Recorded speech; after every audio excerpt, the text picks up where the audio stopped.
Hi. Video போட்டு ரொம்ப நாள் ஆச்சு. போடுன்னு நினைக்கிறது டைம் கிடைக்கிறதில்ல. இப்போ எனக்கு இப்போ சமீபத்தில் நான் ஒரு நபரை ஒரு பாட்டி ஒருத்தவங்களை சந்தித்தேன் ஊருக்கு போனப்போ. அவங்க ஒரு விஷயம் சொன்னாங்க.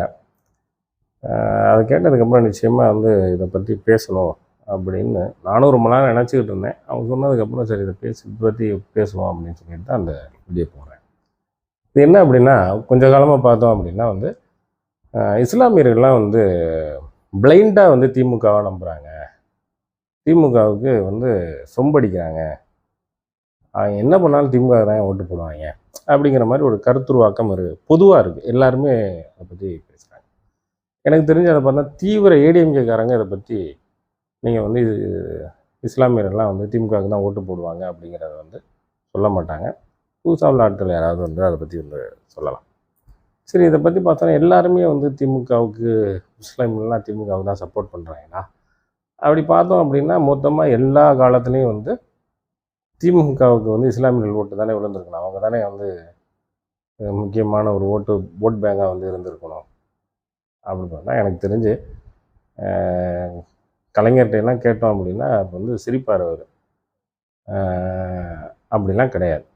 நீங்கள் வேறு எந்த தொகுதியும் எடுத்துக்க வேணாம். எனக்கு உதாரணமாக என்னுடைய தொகுதி, நான் இருக்கக்கூடிய அறந்தாங்கி தொகுதியை எடுத்துக்கிட்டாலே போதும். அறந்தாங்கி தொகுதியில் கிட்டத்தட்ட எப்போவுமே இஸ்லாமியர்கள் வாக்கு முக்கியமாக பேசப்படுது. ஏன்னா ஒரு 45,000க்கு மேலே இஸ்லாமியர்கள் வாக்கு இருக்கிறதுனால அது ஒரு ரோல் ப்ளே பண்ணும். எல்லா வேட்பாளர்களுமே அதை நோக்கி காய் நகர்த்துவாங்க, அதை நோக்கி பிரச்சாரம் பண்ணுவாங்க இல்லையா? அப்போ 45,000 வாக்குகள் இருக்குது இஸ்லாமியர்களுக்கு. அப்போ எல்லாருமே மத ரீதியாக அவங்க இஸ்லாமியர்களுக்கு போட்டுருவாங்க அப்படின்னா போட மாட்டாங்க. ஏற்கனவே இங்கே எஸ்டிபிஐ கட்சிலாம் நின்றுருக்காங்க. அவங்களுக்கெல்லாம் அவங்க ஓட்டு அது கிடையாது. அவர் ஏதோ 3000 ஓட்டு தான் எஸ்டிபிஐ வாங்கினாங்கன்னு நினைக்கிறேன். ஒரு டைம் நின்னாங்க. அது மாதிரிலாம் அவங்க ஓட்டு போட மாட்டாங்க. எனக்கு தெரிஞ்சு அறந்தாங்கி தொகுதி முழுக்க ஒரு அதிமுக ஏடிஎம்கே தொகுதி. நிறைய இஸ்லாமியர்கள் ஏடிஎம்கேல தான் இருந்தாங்க. எங்கள் குடும்பத்திலேயே எங்கள் தாத்தாக்கள் எல்லாம் ஏடிஎம்கேவோட தீவிர விசுவாசிகள்னு சொல்கிறத விட பக்தர்கள்னு சொல்லலாம். அந்த அளவுக்கு இருந்தாங்க. நிறைய பேர் இப்போவுமே பிஜேபியில் ஏடிஎம்கே சேர்ந்த பிறகுமே இப்போவும் ஒரு சில இஸ்லாமியர்கள் தீவிரமாக இருக்கிறாங்க. அதே போல் பார்த்தோம் அப்படின்னா பிளைண்டாக இவங்க ஓட்டு போட சொல்கிறாங்க அப்படின்னு பள்ளியாசலில் பாருங்கள் ஓட்டு போட சொல்கிறாங்க அப்படின்னு சொல்லிட்டு ஒரு சில வீடியோக்கள்லாம் தூக்கிட்டு வருவாங்க. அதில் பார்த்தோம் அப்படின்னா 20 பேர் 10 பேர் இருப்பாங்க. அந்த பள்ளியாசலுக்குலாம் என்ன அப்படின்னா, ஏதாவது ஒரு கிராமத்தில் ஒரு ரொம்ப கொஞ்சமாக ஒரு இஸ்லாமியர்கள் இருப்பாங்களே, அந்த பள்ளிவாசல்களில் பேசக்கூடிய ஒன்று. அதுக்கு தான் எல்லாருமே அவங்க சொந்தக்காரங்களாக தான் இருப்பாங்க, ஒரே குடும்பமாக தான் இருப்பாங்க. சொல்லப்போனால் நம்ம வீட்டில் டிசைட் பண்ணோம்ல யாருக்கு ஓட்டு போடணும், அது மாதிரி கணக்கு தான். பட் அதை தூக்கிட்டு ஏன் வருவாங்க அப்படின்னா, ஒரு மத ரீதியாக ஒரு இதை செட் பண்ணுறதுக்காக, பாருங்கள் நமக்கு எதிராக இருக்கிறாங்க அப்படிங்கிறதுக்காக உள்ளது. ஆனால் இப்போ அறந்தாங்கி மாதிரி பெரிய ஊரில் நிறைய இஸ்லாமியர்கள் இருக்கக்கூடிய பள்ளியாசல்கள்லாம் அப்படிலாம் பேச முடியாது, பேச மாட்டாங்க. அதாவது இந்த கட்சிக்கு தான் ஓட்டு போடணும்னா பேச மாட்டாங்க. ஏன் அப்படின்னா, இப்போ அறந்தாங்கி பொறுத்த வரைக்கும் திமுக எத்தனை பேர் இருக்கிறாங்கன்னா அதிமுக அதே சரிசமமாக இருப்பாங்க. இவங்க வேட்பாளரை கூட்டு வந்தால் நாளைக்கு அவங்களும் வேட்பாளரை கூட்டு வந்துடுவாங்க. ஸோ 2 பேருக்குமே சம வாய்ப்பு வழங்க வேண்டிய, உரிமை வழங்க வேண்டி வந்துடும். இது மாதிரி தான் இருக்கும். இப்போ அப்புறம் ஏன் இப்போ கொஞ்சம் காலமாக எல்லோரும் இஸ்லாமியர்களை ஃபுல்லாக திமுகவுக்கு தான் போடுறாங்க, திமுக பிளைண்டாக நம்புகிறாங்க அப்படிங்கிற மாதிரி. ஆனால் அது சூழ்நிலை அப்படி தான் இருக்குது. உண்மையிலே இஸ்லாமியர்கள் அது மாதிரி ஒரு மனநிலைக்கு மாறி விட்டார்கள். ஏன் அப்படின்னா, எங்கள் அந்த பாட்டி சொன்னது என்னென்னா 2016 ஜெயலலிதா இருந்த வரைக்கும் நான் ரெட்டலைக்கு போட்டேன். ஜெயலலிதா போன பிறகு அந்த ரெட்டலை கட்சியில் என்ன நடக்குதுன்னே தெரியல. அதனால நான் ரெட்டலை கட்சிக்கு போடுறதில்ல, சூரியன் கட்சிக்கு போடுறேன் அப்படின்னு அவங்க சொன்னாங்க. அப்போ 2016க்கு பிறகு ஏடிஎம்கேல ஒரு சில விஷயங்கள் நடந்தது. அடுத்து எடப்பாடி இப்போ தலைவராக நீடிக்கிறாருன்னு வைங்க.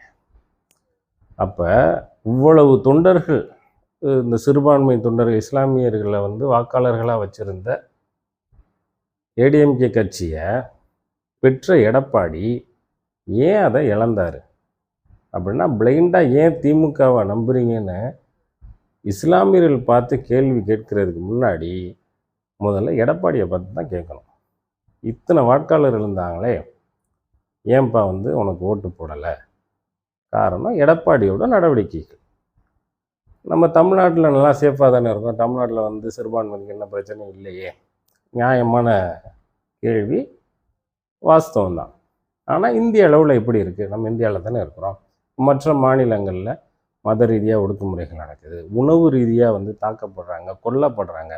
அதுல எல்லாம் எடப்பாடியோட ஸ்டாண்ட் என்ன, அவரோட அறிக்கை என்ன, அவர் என்ன ஸ்டாண்ட் எடுத்தார், யார் பக்கம் நின்னார், இல்லை அவர் அதை ஆதரிக்கலைன்னு சொல்லலாம், பட் அதில் வந்து எவ்வளோ தூரம் அவர் வந்து எதிர்த்து இருந்தார் அப்படிங்கிறத பார்ப்பாங்களா இல்லையா? ஏன்னா பேசிக்கலி எதுக்கு சொல்கிறேன் அப்படின்னா, இப்போ வந்து எடப்பாடி இருக்கிறாரு, அங்கே வந்து ஓபிஎஸ் இருந்தார், இப்போ சசிகலா இருந்தாங்க, அமமுக அவர் டிடிவி தினகரன் இருந்தார். இவங்க எல்லாருக்கும் இடையில வந்து எடப்பாடி வந்து அந்த பதவியை கைப்பற்றினார். இப்போ வந்து நமக்கு சொந்தத்தில் வீட்டுக்குள்ளே ஒருத்தனை வந்து அலோவ் பண்ணுறது அலோவ் பண்ணாதுன்னு வேறு விஷயம். ஆனால் ஒரு கட்சி அமைப்புனா எல்லாருமே இருக்கணும். நல்லது கெட்டது இருக்கும், துக்கங்கள் இருக்கும், சண்டை இருக்கும், எல்லாமே இருக்கும். இருந்தாலுமே ஒரு அமைப்பு அப்படின்னா இவரை நான் வந்து சேர்த்துக்குவேன், சேர்த்துக்க மாட்டேன் அப்படின்னு சொல்லப்போனால் குறிப்பாக வந்து ஒரு அரசியல் கட்சி அப்படி எனக்கு தெரிஞ்சு எந்த கட்சியும் வந்து பெரிய அளவில் அந்த மாதிரி ஒரு முடிவு எடுக்காது. அப்படி இருக்கக்கூடிய ஒரு அரசியல் கட்சியில் எடப்பாடி என்ன பண்ணுறாரு அப்படின்னா, ஓபிஎஸ் வந்து சேர்க்க மாட்டுறாரு. அது ஏன்னா இப்போ சமூகத்திலே பார்த்தோம்னா ஒவ்வொரு ஆளை வந்து தட்டி அடுத்த கட்டத்துக்கு போகிறது, சர்வை பண்ணி போகிறது தான் வந்து இயற்கை. அது வந்து இயல்புன்னு வைங்களேன், அதுதான் இயற்கை. எப்படா ஒருத்தன் கீழே விழுவான் அவனுக்கு மேலே வருவான். அவங்க சர்வை பண்ணி யார் இருக்காங்களோ அவங்க தான் வந்து தலைவர்னு வைங்களேன். எடப்பாடி அப்படி தானே வந்தார். அப்போ தலைவர் எடப்பாடி என்ன நினைக்கிறாருன்னா, நம்ம என்ன பண்ணோமோ அதையே வந்து நமக்கு பண்ணிடுவாங்களா அப்படிங்கிற ஒரு இன்செக்யூரிட்டினால வந்து அவர் வந்து யாரையும் வந்து சேர்த்துக்க மாட்டார். அவங்களெல்லாம் சேர்க்காம அவர் மட்டும் தனியாக பண்ணுறாரு. இப்போ வந்து இந்த ஏடிஎம்கே கட்சியை பார்த்தீங்கன்னா ஏதோ தனியாக ஒரு பகுதிக்கான அமைப்பாகவும் ஒரு குறிப்பிட்ட நபர்களுக்கான ஒரு அமைப்பாகவும் வந்து மக்கள் நம்பக்கூடிய அளவுக்கு வந்து எடப்பாடி வந்து இப்போ வந்து ஏடிஎம்கே கட்சி வந்து வச்சிருக்கிறார். அப்போ எடப்பாடி அவரே இப்படி நினைக்கும்போது அவருடைய தொண்டர்களாக இருந்த இஸ்லாமியர்கள் எடப்பாடி இன்செக்யூரிட்டியாக தானே ஃபீல் பண்ணுவாங்க. ஏன்னா போன தேர்தலில் வந்து நான் வந்து இனிமேல் வந்து பாஜகவோட கூட்டணியே வைக்க மாட்டேன் அப்படின்னாரு. அடுத்து உடனே வந்து அதுக்கு முதல்ல கூட்டணியில் இருந்தார். அடுத்து இது இஸ்லாமியர்கள் வாக்கு விழமாட்டுது அப்படின்னு ஜெயக்குமார் மாதிரி ஆட்கள் பேசின பிறகு அதுலேருந்து வந்தார். திரும்ப வந்து இப்போ கூட்டணி வச்சுட்டார். அப்போ இவங்க ஃபீல் பண்ணதை உண்மைன்னு வந்து எடப்பாடி வந்து நிரூபிச்சிட்டார். ஸோ இப்போ வந்து நல்லதோ கெட்டதோ இப்போ வந்து ஓட்டுக்காகவோ அவங்க அரசியலுக்காகவோ ஓட்டுக்காகவோ ஏதோ நின்னாலும் அவங்க என்ன பண்ணுற இஸ்லாமியல் மக்கள் நம்பக்கூடிய அளவுக்கு திமுக வந்து நடந்துக்கிறது. ஸோ அவங்க என்ன நினைக்க வேண்டிய சூழ்நிலை வருது, இந்த மாதிரி ஒரு சூழ்நிலை நமக்கு செக்யூரிட்டியாக இருக்கிறது திமுக தான் இப்போதைக்கு வந்து செக்யூரிட்டியாக வந்து அவங்க ஃபீல் பண்ணுறாங்க. அதனால் வந்து அவங்க திமுகவை ஆதரிக்க வேண்டிய சூழலுக்கு இஸ்லாமியர்கள் தள்ளப்பட்டார்கள் அப்படிங்கிறது தான் உண்மை. ரெட்டலை வந்து தன்னுடைய வாக்காளர்களை இழந்து நிற்கிது.